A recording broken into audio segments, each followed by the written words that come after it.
Movie की starting में हमें कोर्ट का सीन दिखाया जाता है। यहाँ पर हम एक बोडिल नाम की जज को देखते हैं। वो केस पर सुनवाई कर रही थी। यहाँ हमें पता चलता है कि उसकी लाइफस्टाइल में बहुत प्रेशर है। हम देखते हैं कि अपना काम खत्म करने के बाद वो वहाँ से जाने लगती है। अपने कलीग को बताती है कि इस वीकेंड पर वो घूमने के लिए जा रही है। पहले तो अपने बेटे को लेने के लिए जाती है। उसके बाद उसके हस्बैंड जहाँ पर काम करते थे वहां पर आए। हम उसके हस्बैंड को देखते हैं जिनका नाम था मिलान। दोनों फिर बात करते करते ड्राइव करते हैं तो मिलकर उनके फ्रेंड्स के पास गए। वो भी एक कपल था और उनका नाम था इजाबेल और लक। हमें पता चलता है कि इजाबेल और बोडिल ये दोनों मिलकर वीकेंड पर अकेले घूमने के लिए जा रहे थे। इजाबेल उसके हस्बैंड पर चीट करती थी। वीकेंड के नाम पर उसके मन में कुछ और ही चल रहा था। वो बोडिल को कहती है कि मैं तुम्हारे साथ नहीं रहूंगी, मेरे हस्बैंड का कॉल आ सकता है, इसी वजह से मेरा फोन तुम्हारे पास रखना, तुम अपना एंजॉय करो और मैं मेरा एंजॉय करूंगी। अगर फोन आता है तो बोडिल इजाबेल के हस्बैंड को बता सकती है कि वो उसी के साथ है, तो कोई भी प्रॉब्लम नहीं होगी। इसके बाद हम देखते हैं कि दोनों फिर अलग अलग हो जाते हैं। बोडिल अपनी आंट के घर पर चली जाती है और उसकी सिस्टर यारा भी थी। हमें पता चलता है कि उन दोनों सिस्टर्स में उतनी ज्यादा जमती नहीं थी। यारा कहती है कि मेरा कुछ सामान यहाँ पर था,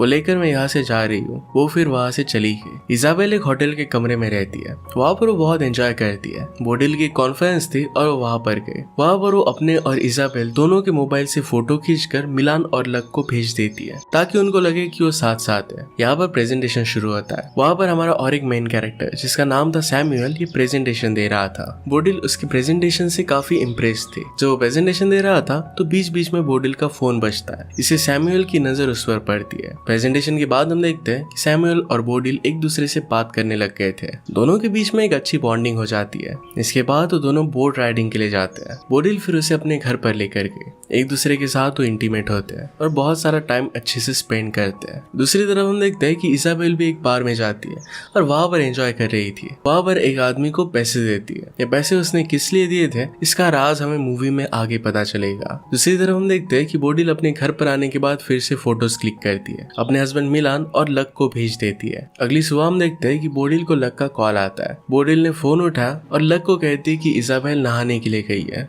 लक उससे कहता है कि उसका पैर टूट गया है। वो चाहता था कि इजाबेल जल्दी से घर पर आ जाए, उसका ख्याल रखे। उसने उसकी प्लेन की टिकट भी बुक कर दिए थे। बोडिल फिर इजाबेल को कॉल करती है। एक्चुअल में इजाबेल के पास और एक फोन था जिसका नंबर सिर्फ बोडिल के पास था। बोडिल उसे बता देती है कि तुम्हारे हस्बैंड के पैर पर चोट लग गई है, जल्दी से घर के लिए निकलो। इजाबेल उससे कहती है कि मेरा फोन तुम्हारे पास है, तुम्हारे घर आकर मैं उसे लेकर जाऊंगी। बोडिल कहती है कि मेरे पास कोई और प्लान है, लेकिन घर पर तुम्हारा फोन मैं टेबल पर छोड़ दूंगी, तुम आकर लेकर जाना। इजाबेल इसके लिए मान जाती है। इसके बाद बोडिल और सैमुअल दोनों बीच पर चले जाते हैं। वो मिलकर बहुत मजे करते हैं। ये सब बोडिल तो एंजॉय कर रही थी पर उसे याद आता है कि वो शादीशुदा है। वो सैमुअल को क्लियर कर देती है, कहती है कि हम दोनों एक साथ हैं। इसका मतलब ये नहीं कि मैं तुमसे प्यार करने लग गई हूँ, मेरा हस्बैंड है और मेरी एक पूरी अलग जिंदगी है। आज के बाद हम दोनों के बीच में कोई रिलेशनशिप नहीं रहेगी, तुम अपने रास्ते चले जाओगे और मैं मेरे रास्ते।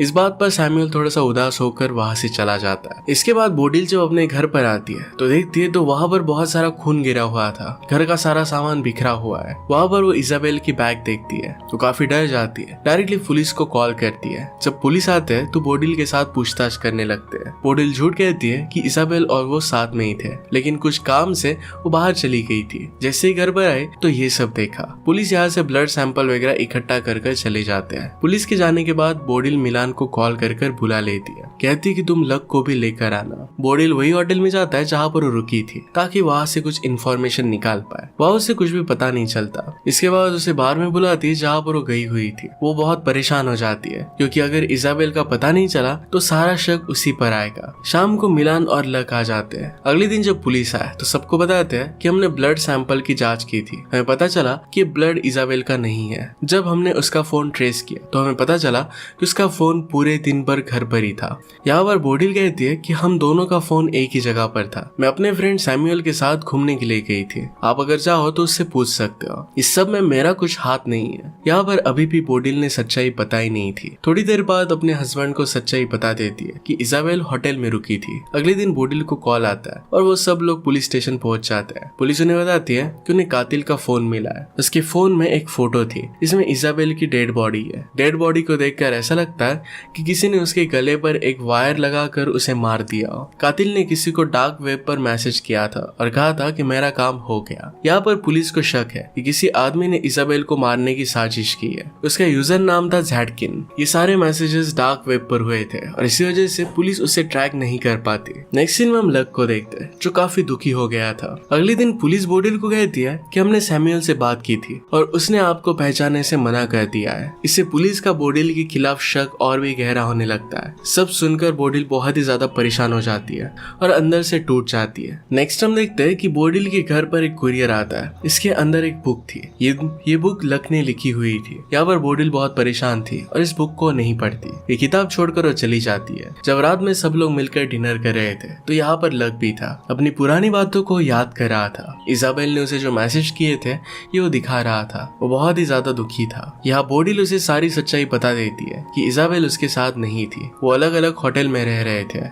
अगले सीन में हम देखते हैं कि बोडिल ने न्यू लॉयर हायर किया था। वो लॉयर को सारी सच्चाई बता देती है। वहाँ पर लॉयर उसे कहता है, देखो अगर तुमने अपना बयान बदला तो पुलिस तुम पर ही शक करेगी और झूठी गवाही देने के केस में तुम्हें जेल में डाल देगी। पर इस बार बोडिल ने डिसाइड कर लिया था कि पुलिस को सब कुछ सच सच वो बता देगी और ऐसा ही करती है। पुलिस ऑफिसर ये सुनकर काफी गुस्सा हो जाती है। पुलिस उसे कहती है कि हमारा सारा शक अब तुम पर ही है। क्या तुम्हें पता है कि अपना बयान बदलना कानूनी जुर्म है? बोडिल कहती है कि मैंने जो भी कहा ये सब कुछ सच है। रात को जब बोडिल सो रही थी तो वहाँ पर लक आ जाता है। उसे कहता है कि तुम अफेयर करती हो और खुद के जुर्म छुपाने के लिए मेरी वाइफ को बदनाम कर रही हो। लक बहुत ही दुखी था। वो कहता है कि मैं मेरी वाइफ से बहुत प्यार करता था और उसकी जाने की वजह सिर्फ तुम हो। बोडिल बहुत डर जाती है लेकिन मिलान उसे लेकर जाता है। वो उसे कहता है कि लक अपनी सही हालत में नहीं है। वो बहुत ज्यादा दुखी है। वो जो भी कह रहा है इसे दिल पर मत लेना। वो धीरे धीरे ठीक हो जाएगा। अगले दिन इंटरनेट पर वो सर्च करती है कि सैमुअल कहाँ पर पढ़ाता है। एड्रेस मिलने के बाद वो सैमुअल को मिलने के लिए गई। उससे पूछती है आखिर में तुमने ऐसा किया क्यों? अपने बयान को तुमने बदल क्यों दिया? तुम्हारे बयान की वजह से बुरी तरीके से मैं फंस चुकी हूँ। सैमुअल ने कहा कि तुमने ही कहा था कि बाद में हम दोनों एक दूसरे के साथ नहीं है। जैसा तुमने कहा था मैंने वैसा ही किया। अगर तुम चाहो तो मैं पुलिस को सच सच बता सकता हूँ। इतने में वहाँ पर बोडिल के पास पुलिस का कॉल आता है। जब बोडिल पुलिस के पास पहुंचती है तो पुलिस उसे एक वीडियो दिखाती है। वीडियो के अंदर हमें पता चलता है कि इजाबेल और एक लड़की है। दोनों आपस में इंटीमेट हो रहे थे।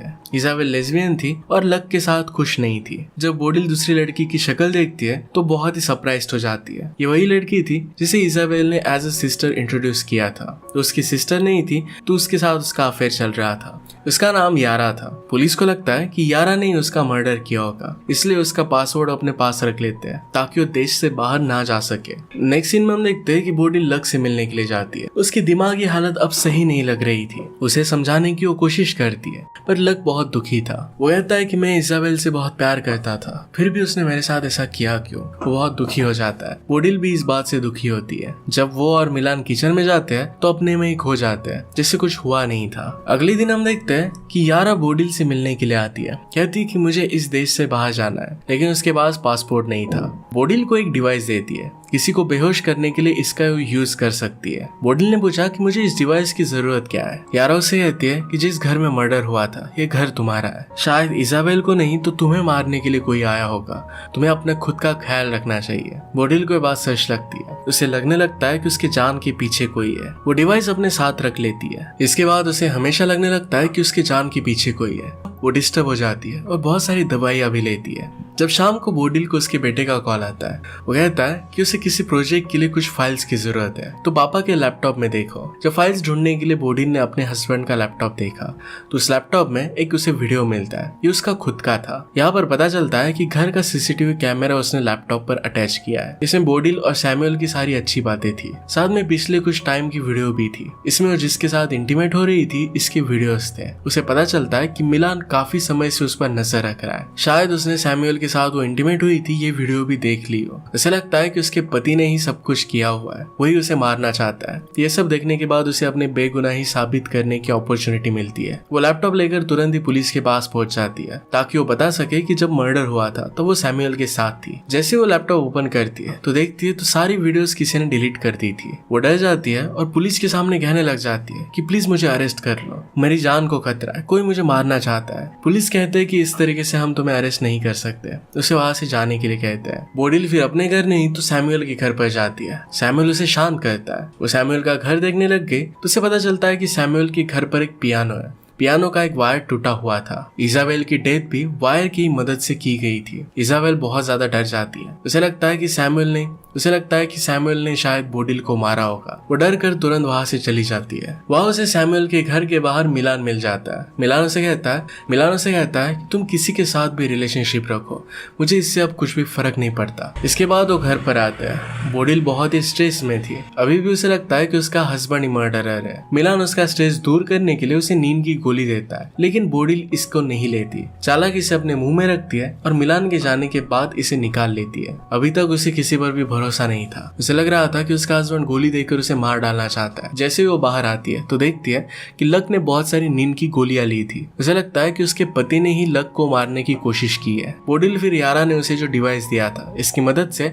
अपने हस्बैंड को बेहोश कर देती है। पुलिस को फिर फोन करने के लिए जाती है। उसे लगता है कि उसके हस्बैंड ने सब कुछ किया है। मिलान उसे समझाने की कोशिश करता है कि उसने ये सब नहीं किया, पर उसकी बात नहीं सुनती।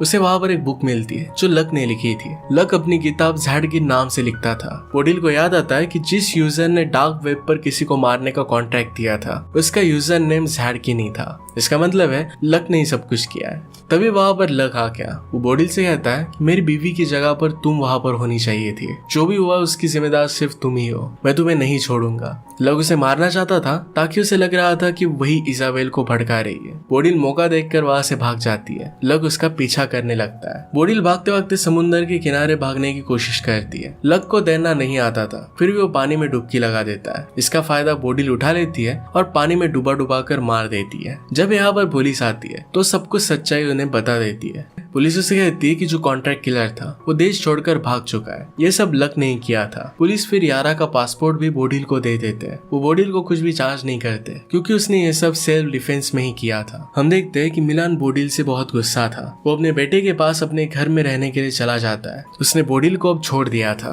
बोडिल लक की बुक में एक एड्रेस देखती है। वो होटल का एड्रेस था। नेक्स्ट सीन में फिर यारा को पासपोर्ट देने के लिए उसके होटल में गई। उसे पता चलता है कि यारा ने होटल छोड़ दिया है और अपने प्राइवेट एयरपोर्ट पर गई है। जैसे वो एयरपोर्ट पर जाती है तो देखती है कि यारा किसी लड़की के साथ है। वो लड़की और कोई नहीं तो इजाबेल ही थी। ये सब देखकर बोडिल बहुत कंफ्यूज हो जाती है। यारा और इजाबेल फिर मिलकर पूरी कहानी उसे बताती है। इजाबेल उसे बताती है कि एक दिन जब मैंने लक का लैपटॉप चेक किया था तो लक ने तुम्हें मारने के लिए $20,000 दिए थे। इजाबेल को डार्क नेट का कातिल अब पता चल चुका था तो उसने दुगनी कीमत देकर उस आदमी को कहा कि देश छोड़कर चले जाओ। उसने फिर यारा से मिलकर साजिश रची। उन्होंने जानबूझकर एक झूठी मर्डर मिस्ट्री क्रिएट की ताकि लक से वो छुटकारा पा सके। उन्होंने सारी फेक फोटोज निकाली थी ताकि पुलिस को लग सके कि इजाबेल की डेथ हो चुकी है। डार्क नेट की आईडी भी उन्होंने ही क्रिएट की थी। बोडिल के घर पर पार्सल भी उन्होंने ही सेंड किया था ताकि बोडिल जब इसे पढ़े तो पुलिस को सब कुछ बता दे। उन्हें पता था कि अगर उन्होंने बोडिल को सब कुछ पहले ही बता दिया तो उनका साथ नहीं देगी क्योंकि वो जज है और उसे हमेशा लीगल चीजें अच्छी लगती थी। बोडिल फिर यारा को उसका पासपोर्ट दे देती है। वो प्लेन में बैठकर चली जाती है। हम देखते हैं कि बोडिल को सैमुअल का कॉल आता है। वो उसे लाइक करती ही थी तो उसी के पास चली जाती है। इसी के साथ ही मूवी एंड हो जाती है। अगर आपको एक्सप्लेनेशन अच्छा लगता है तो प्लीज लाइक और कमेंट जरूर कर दीजिएगा। मैं बहुत सारी मूवीज लेकर आते रहता हूँ तो प्लीज चैनल को सब्सक्राइब कर दीजिए और बेल नोटिफिकेशन आइकन दबाने मत भूलिएगा। हम फिर से मिलेंगे और इन के साथ। तब तक के लिए थैंक यू और आप अपने आप का ख्याल रखिए।